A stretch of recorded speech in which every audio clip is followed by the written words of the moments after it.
Hello friends, अगर आप भी सीडीपी में 30 में से 30 का स्कोर करना चाहते हैं तो इस वीडियो के सभी प्रश्नों को देखना आपके लिए बहुत ही महत्वपूर्ण है। इस वीडियो का एक भी प्रश्न को आपको स्किप नहीं करना है। बिना स्किप किए वीडियो को पूरा देखना है और बिना समय बर्बाद किए करते हैं वीडियो को स्टार्ट और देखते हैं अपना पहला प्रश्न आपके सामने है। क्वेश्चन नंबर 1 है, सलाम का घोषणा पत्र 1954 का मुख्य विषय किससे संबंधित था? वेरी वेरी इंपॉर्टेंट क्वेश्चन है, नोट कर लेना है। ऑप्शन आपके सामने है, व्यवसाय शिक्षा, विशेष आवश्यकता वाले बच्चों के लिए समावेशी शिक्षा, उच्च शिक्षा में शोध, प्राथमिक विद्यालयों में कंप्यूटर शिक्षा।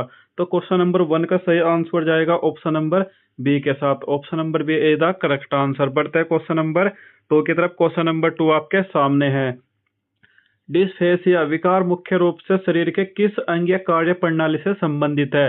वेरी वेरी इंपॉर्टेंट क्वेश्चन है भाई, इसको नोट कर लेना है अपनी नोटबुक के अंदर। क्वेश्चन नंबर 2 का सही आंसर देखते हैं। ऑप्शन है, मांसपेशियों की दुर्बलता, भाषा ग्रहण करने और व्यक्त करने की तंत्रिका संबंधी समस्या, दृष्टि पटल की खराबी, हड्डियों का विकास न होना। तो क्वेश्चन नंबर 2 का सही आंसर जाएगा ऑप्शन नंबर बी के साथ, भाषा ग्रहण करने और व्यक्त करने की तंत्रिका। Option number B is the correct answer. बढ़ते हैं क्वेश्चन नंबर 3 की तरफ। क्वेश्चन नंबर 3 है, राष्ट्रीय शिक्षा नीति 2020 यानी कि एनईपी 2020 में विशेष आवश्यकता वाले बच्चों को किस समूह के अंतर्गत रखा गया है? ऑप्शन है, SEDGS सामाजिक और आर्थिक रूप से वंचित समूह, EWS आर्थिक रूप से कमजोर वर्ग, BPL समूह, केवल गैर सरकारी समूह। तो क्वेश्चन नंबर 3 का सही आंसर जाएगा ऑप्शन नंबर ए के साथ। Option number A is the correct answer. बढ़ते हैं क्वेश्चन नंबर 4 की तरफ। क्वेश्चन नंबर 4 आपके सामने है, सेरेब्रल पॉल्सी परमस्तिष्क पक्षाघात रोग मुख्य रूप से किसे प्रभावित करता है? वेरी वेरी इंपॉर्टेंट क्वेश्चन है, सेट आइटम बार बार पूछा जाता है। ऑप्शन आपके सामने, केवल सुनने की क्षमता को, शारीरिक गति संतुलन और मांसपेशियों के नियंत्रण को, गणितीय तर्क को, केवल देखने की क्षमता को। क्वेश्चन नंबर 4 का सही आंसर जाएगा ऑप्शन नंबर बी के साथ। Option number B is the correct answer. बढ़ते हैं क्वेश्चन नंबर 5 की तरफ। क्वेश्चन नंबर 5 आपके सामने है, दृष्टि बाधित बालकों के लिए स्क्रीन रीडर सॉफ्टवेयर JAWS या NVDA किसका उदाहरण है? वेरी वेरी इंपॉर्टेंट है भाई, नोट करके चलना है। ऑप्शन है, सहायक प्रौद्योगिकी, पारंपरिक शिक्षण सामग्री, उपचारात्मक दंड, प्रशासनिक सॉफ्टवेयर। तो क्वेश्चन नंबर 5 का सही आंसर जाएगा ऑप्शन नंबर ए के साथ। Option number A is the correct answer, सहायक प्रौद्योगिकी। बढ़ते हैं क्वेश्चन नंबर 6 की तरफ। क्वेश्चन नंबर 6 आपके सामने है, अधिगम अक्षमता शब्द का सर्वप्रथम प्रयोग 1963 में किसने किया था? ऑप्शन आपके सामने है, जीन पियाजे, सैमुअल क्लिक, BF स्किनर, लेवाइगोस्की। बताओ भाई क्वेश्चन नंबर 6 का सही आंसर किसके साथ जाएगा? तो दोस्तों, इसका जो 1963 में जो प्रयोग किया था वो किया था सैमुअल क्लिक ने। Option number B is the correct answer. बढ़ते हैं क्वेश्चन नंबर 7 की तरफ। क्वेश्चन नंबर 7 आपके सामने है, RPWD अधिनियम 2016 के तहत उच्च शिक्षण संस्थानों में दिव्यांग व्यक्तियों के लिए कितने प्रतिशत आरक्षण का प्रावधान है? वेरी वेरी इंपॉर्टेंट क्वेश्चन है, देख लेना, सेम टू सेम ऐसा ही देखने को मिलेगा सीटेट परीक्षा में। ऑप्शन आपके सामने 3%, 4%, 5%, 10%। तो क्वेश्चन नंबर 7 का सही आंसर जाएगा ऑप्शन नंबर सी के साथ, 5%। बढ़ते हैं क्वेश्चन नंबर 8 की तरफ। क्वेश्चन नंबर 8 आपके सामने है, टोरेट सिंड्रोम से ग्रस्त बालक में कौन सा लक्षण प्रमुखता से दिखाई देता है? वेरी वेरी इंपॉर्टेंट क्वेश्चन है। ऑप्शन है, बार बार अनैच्छिक शारीरिक और मौखिक झटके आना, पूर्ण अंधापन, तीव्र गति से पढ़ना, सुनने की क्षमता समाप्त होना। तो क्वेश्चन नंबर 8 का सही आंसर जाएगा ऑप्शन नंबर ए के साथ। Option number A is the correct answer. बढ़ते हैं क्वेश्चन नंबर 9 की तरफ। क्वेश्चन नंबर 9 आपके सामने है, समावेशी कक्षा में संवर्धन कार्यक्रम किन बच्चों के लिए सबसे अधिक उपयोगी होते हैं? ऑप्शन है, प्रतिभाशाली बालकों के लिए, दृष्टिबाधित बालकों के लिए, अधिगम अशक्त बालकों के लिए, शारीरिक रूप से असक्षम बालकों के लिए। तो बताओ क्वेश्चन नंबर 9 का सही आंसर किसके साथ जाएगा? ऑप्शन नंबर ए के साथ, प्रतिभाशाली बालकों के लिए। Option number A the correct answer. बढ़ता है क्वेश्चन नंबर 10 की तरफ। दोस्तों, क्वेश्चन नंबर 10 स्टार्ट करने से पहले आपसे एक ही रिक्वेस्ट है, अगर आप भी हमारे चैनल पर नए हैं तो चैनल को अभी के अभी सब्सक्राइब कर लो। इससे आपका ये फायदा होगा, आपको डेली इस चैनल के माध्यम से प्रैक्टिस सेट देखने को मिलेंगे, जिससे आपकी तैयारी बहुत ही नेक्स्ट लेवल की हो जाएगी। तो क्वेश्चन नंबर 10 है, सुगम्य भारत अभियान का प्राथमिक उद्देश्य क्या है? ऑप्शन है, सभी विद्यालयों में अंग्रेजी अनिवार्य करना, दिव्यांगजनों के लिए भौतिक परिवहन और डिजिटल वातावरण को बाधा रहित बनाना, केवल ऑनलाइन कक्षाएं संचालित करना, खेल कूद को बंद करना। क्वेश्चन नंबर 10 का सही आंसर जाएगा ऑप्शन नंबर बी के साथ। Option number B is the correct answer. बढ़ते हैं क्वेश्चन नंबर 11 की तरफ। क्वेश्चन नंबर 11 है WAKT उपागम किस प्रकार के शिक्षण को दर्शाता है, यानी विजुअल अथॉरिटी, काइनेस्थेटिक, टैक्टाइल, किस प्रकार के शिक्षण को दर्शाता है। तो क्वेश्चन नंबर 11 के ऑप्शन है एक संवेदी शिक्षण, बहुसंवेदी शिक्षण, केवल व्याख्यान विधि, रटन अधिगम। तो क्वेश्चन नंबर 11 का सही आंसर जाएगा ऑप्शन नंबर बी के साथ, बहुसंवेदी शिक्षण। बढ़ते हैं क्वेश्चन नंबर 12 की तरफ। क्वेश्चन नंबर 12 आपके सामने है सीखा हुआ लचीला लाचारीपन, सीखा हुआ लाचारीपन की स्थिति विशेष आवश्यकता वाले बच्चों में कब उत्पन्न होती है। ऑप्शन है जब वे बार बार असफलता का अनुभव करते हैं और यह मान लेते हैं कि वे कभी सफल नहीं हो सकते, जब उन्हें पुरस्कार दिया जाता है, जब वे खेल में प्रथम आते हैं, जब उन्हें अतिरिक्त कक्षाएं मिलती है। तो क्वेश्चन नंबर 12 का सही आंसर जाएगा ऑप्शन नंबर ए के साथ। Option number A is the correct answer. बढ़ते हैं क्वेश्चन नंबर 13 की तरफ। क्वेश्चन नंबर 13 आपके सामने है बोलने में हकलाना या तुतलाने बालकों की सहायता हेतु शिक्षक को क्या करना चाहिए। वेरी वेरी इंपॉर्टेंट है, बार बार सीटेट परीक्षा में पूछा जाता है। ऑप्शन है बोलने पर डांटना, धैर्य पूर्वक सुनना और स्पीच थेरेपिस्ट वोक चिकित्सक की सहायता लेना, कक्षा में कभी बोलने का अवसर न देना, बच्चों से उसका उपहास करवाना। तो क्वेश्चन नंबर 13 का सही आंसर जाएगा ऑप्शन नंबर बी के साथ। Option number B is the correct answer. बढ़ते हैं क्वेश्चन नंबर 14 की तरफ। क्वेश्चन नंबर 14 आपके सामने है जब किसी बालक का शरीर इंसुलिन बनाने में असमर्थ होता है या रक्त शर्करा अनियंत्रित रहती है तो यह RPWD एक्ट 2016 के तहत किस श्रेणी में आता है। ऑप्शन है संक्रामक रोग, ऑप्शन है क्रोनिक न्यूरोलॉजिकल कंडीशन, स्वास्थ्य संबंधी, दिव्यांगता, अधिगम विकार, दृष्टि दोष। क्वेश्चन नंबर 14 का सही आंसर जाएगा ऑप्शन नंबर बी के साथ। Option number B is the correct answer.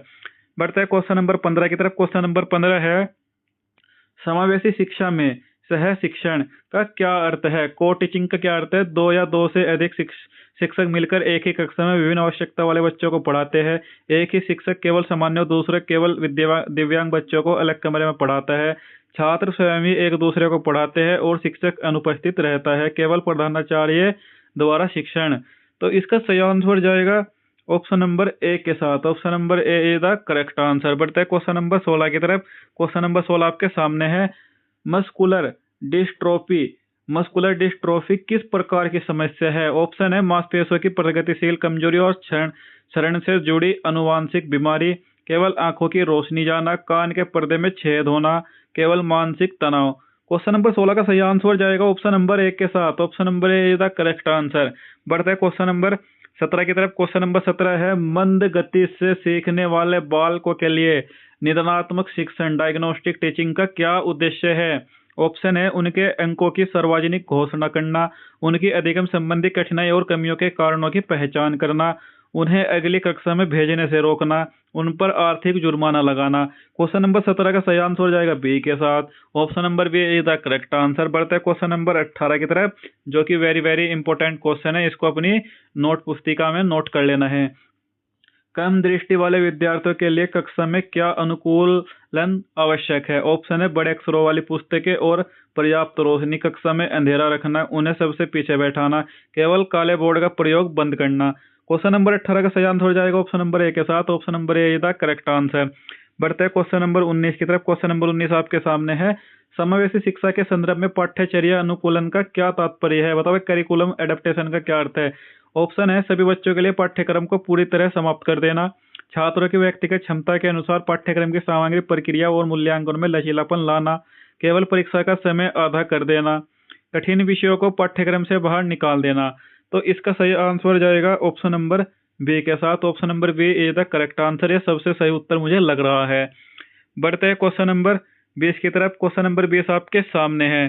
दोस्तों आप भी वीडियो को रोक रोक कर क्वेश्चन लगाने की कोशिश करो और बाद में कमेंट करके बताना कि आपने कितने क्वेश्चनों को सही किया है, क्योंकि ये प्रैक्टिस सेट बहुत ही खतरनाक होने वाला है। और हाँ दोस्तों, इस वीडियो को एक लाइक भी कर देना है, क्योंकि वीडियो बनाने में बहुत ज्यादा मेहनत लगती है और आपके लिए मैं अच्छे से अच्छे क्वेश्चन देख के लाता हूँ। क्वेश्चन नंबर 20 है अल्प अवधि स्मृति दोष से पीड़ित बच्चे की मदद के लिए कौन सी रणनीति सबसे प्रभावी है। ऑप्शन है लंबे लंबे पैराग्राफ याद करने को देना, निर्देशों को छोटे छोटे चरणों में तोड़कर प्रस्तुत करना और विजुअल क्लू देना, केवल मौखिक निर्देश देना, बिना ब्रेक के 2 घंटे तक पढ़ाना। तो क्वेश्चन नंबर 20 का सही आंसर हो जाएगा ऑप्शन नंबर बी के साथ। Option number B is the correct answer, सबसे अच्छा ऑप्शन है ऑप्शन नंबर बी। बढ़ते हैं क्वेश्चन नंबर 21 की तरफ। सेंसरी ओवरलोड की समस्या प्राय किस विकार से जुड़े बच्चों में अधिक देखी जाती है? ऑप्शन है ऑटिज्म स्पेक्ट्रम विकार ASD, केवल डिस्लेक्सिया, केवल मोकोलोटर दिव्यांगता, केवल रतौंधी। तो दोस्तों क्वेश्चन नंबर 21 का सही आंसर हो जाएगा ऑप्शन नंबर ए के साथ। Option number A is the correct answer, सबसे अच्छा ऑप्शन है, इसको ही हम टिक करेंगे। क्वेश्चन नंबर 22 आपके सामने। क्वेश्चन नंबर 22 है मानसिक मंदता के यानी कि इंटेलेक्चुअल डिसेबिलिटी के वर्गीकरण में प्रशिक्षण योग्य बालकों की बुद्धि लब्धि IQ सीमा क्या मानी जाती है? वेरी वेरी इंपॉर्टेंट क्वेश्चन है भाई, सीटेट परीक्षा में सेम टू सेम पूछा जाएगा, इसको नोट करके रख लेना है। क्वेश्चन नंबर 12 का जो सही आंसर जाएगा देखते हैं। 90 से 110, 50 से 70, 35 से 49 और 20 से कम। क्वेश्चन नंबर 22 का जो सही आंसर लॉक होएगा वो होएगा option number C. Option number C को लॉक कर देंगे, ये इसका करेक्ट आंसर होगा। पढ़ते हैं क्वेश्चन नंबर 23 की तरफ। क्वेश्चन नंबर 23 आपके सामने है। प्रथम भारतीय सांकेतिक भाषा अनुसंधान और परीक्षण के केंद्रीय ISLRTC की स्थापना का मुख्य उद्देश्य क्या है? ऑप्शन है बधिक बालकों के लिए सांकेतिक भाषा का मानकीकरण और प्रसार करना, केवल विदेशी भाषा सिखाना, के ब्रेल लिपि तैयार करना, शारीरिक व्यायाम सिखाना। क्वेश्चन नंबर 23 का सही आंसर जाएगा ऑप्शन नंबर ए के साथ। ऑप्शन नंबर ए को हम लॉक करेंगे, option number A the correct answer. बढ़ता है क्वेश्चन नंबर 24 की तरफ। क्वेश्चन नंबर 24 है हकलाना किस विकार का दोष माना जाता है? वेरी वेरी इंपॉर्टेंट क्वेश्चन है, सेम टू सेम ऐसा ही आएगा। ऑप्शन है प्रवाह संबंधी विकार, ध्वनि उत्पादन विकार, दृष्टि विकार, गामक विकार। तो क्वेश्चन नंबर 24 का सही आंसर जाएगा ऑप्शन नंबर ए के साथ। ऑप्शन नंबर ए को हम लॉक कर देंगे। बढ़ते हैं क्वेश्चन नंबर 25 की तरफ। क्वेश्चन नंबर 25 आपके सामने है। समावेशी विद्यालय में संसाधन कक्ष का उपयोग किस लिए किया जाता है? ऑप्शन है बच्चों को दंडित करने के लिए, विशेष आवश्यकता वाले बच्चों को विशेष शिक्षक द्वारा लक्षित सहायता और उपचारात्मक शिक्षण देने के लिए, केवल खेल का सामान रखने के लिए, शिक्षक के विश्राम के लिए। क्वेश्चन नंबर 25 का सही आंसर हो जाएगा ऑप्शन नंबर बी के साथ। ऑप्शन नंबर बी लॉक करेंगे, सबसे अच्छा ऑप्शन है। बढ़ते हैं क्वेश्चन नंबर 26 की तरफ। क्वेश्चन नंबर 26 है निम्नलिखित में से कौन सा उपागम अधिगम के सार्वभौमिक डिजाइन यानी कि UDL का प्रमुख स्तंभ नहीं है? ऑप्शन है प्रतिनिधित्व के विविध माध्यम, अभिव्यक्ति के विविध माध्यम, जुड़ाव सहभागिता के विविध माध्यम, कठोर मानकीकृत एक समान परीक्षा प्रणाली। क्वेश्चन नंबर 26 का सही आंसर जाएगा ऑप्शन नंबर डी के साथ, सबसे अच्छा ऑप्शन है और ये इसका सही उत्तर हो जाएगा। बढ़ते हैं क्वेश्चन नंबर 27 की तरफ। क्वेश्चन नंबर 27 है bullying, very very important question. दोष या उपहास से विशेष आवश्यकता वाले बच्चों पर क्या प्रभाव पड़ता है? ऑप्शन है उनका आत्मविश्वास बढ़ता है, उनका आत्मसम्मान कम होता है और स्कूल छोड़ने का जोखिम बढ़ता है, वे तेजी से सीखने लगते हैं, कोई प्रभाव नहीं पड़ता है। वेरी वेरी इंपॉर्टेंट क्वेश्चन है, नोट कर लेना, देख लेना, सेम टू सेम ऐसे देखने को मिलेंगे। क्वेश्चन नंबर 27 का सही आंसर हो जाएगा ऑप्शन नंबर सी के बी के साथ। बी को लॉक कर देंगे, option number be the correct answer. बढ़ते हैं क्वेश्चन नंबर 18 की तरफ। क्वेश्चन नंबर 18 सॉरी दोस्तों, क्वेश्चन नंबर 28 है समीपस्थ विकास का क्षेत्र ZPD विशेष आवश्यकता वाले बच्चों को सिखाने में कैसे मदद करता है? ऑप्शन है उन्हें बिना किसी सहायता के अकेले छोड़ देने से, शिक्षक या सहपाठी द्वारा उचित पाठ या ढांचा प्रदान करने से, उन पर दबाव बनाने से, केवल रटाने से। तो क्वेश्चन नंबर 28 का सही आंसर हो जाएगा ऑप्शन नंबर बी के साथ, सबसे अच्छा ऑप्शन है, ये इसका उत्तर हो जाएगा। बढ़ते हैं क्वेश्चन नंबर 29 की तरफ। क्वेश्चन नंबर 29 है सिकिल सेम रोग और थैलेसीमिया को RPWD अधिनियम 2016 में किस वर्ग में शामिल किया गया है? ऑप्शन आपके सामने रक्त संबंधी विकार, दृष्टि विकार, मानसिक रोग, वाणी दोष। क्वेश्चन नंबर 29 का सही जवाब जाएगा ऑप्शन नंबर ए के साथ। Option number A is the correct answer. बढ़ते हैं क्वेश्चन नंबर 30 की तरफ। क्वेश्चन नंबर 30 है समावेशी कक्षा में लचीली बैठने की व्यवस्था का क्या लाभ है? ऑप्शन है अनुशासनहीनता बढ़ती है, विभिन्न शारीरिक व संवेदी आवश्यकता वाले बच्चे अपनी सुविधा अनुसार कक्षा में सक्रिय भाग ले पाते हैं, शिक्षक का नियंत्रण समाप्त हो जाता है, केवल परीक्षा के समय ही इसका लाभ होता है। देखो दोस्तों, इस वीडियो का सबसे लास्ट का क्वेश्चन है और इस क्वेश्चन का जवाब आपको कमेंट बॉक्स में देना है। मैं देखना चाहता हूँ आपकी कितनी बेस्ट तैयारी चल रही है, और कमेंट करके सच सच ये बताना है कि आपने 30 में से कितना स्कोर किया है। इससे पता लगता है कि आपकी कितनी अच्छी तैयारी है, और फिर उसी हिसाब से हम प्रैक्टिस सेट को डिजाइन करते हैं। हम चाहते हैं कि आपकी तैयारी और ज्यादा बेस्ट हो और आप सीटेट को पहली बार में क्रैक कर पाए। आज की वीडियो में इतना ही। जय हिंद, वंदे मातरम। मिलता हूँ नेक्स्ट वीडियो में।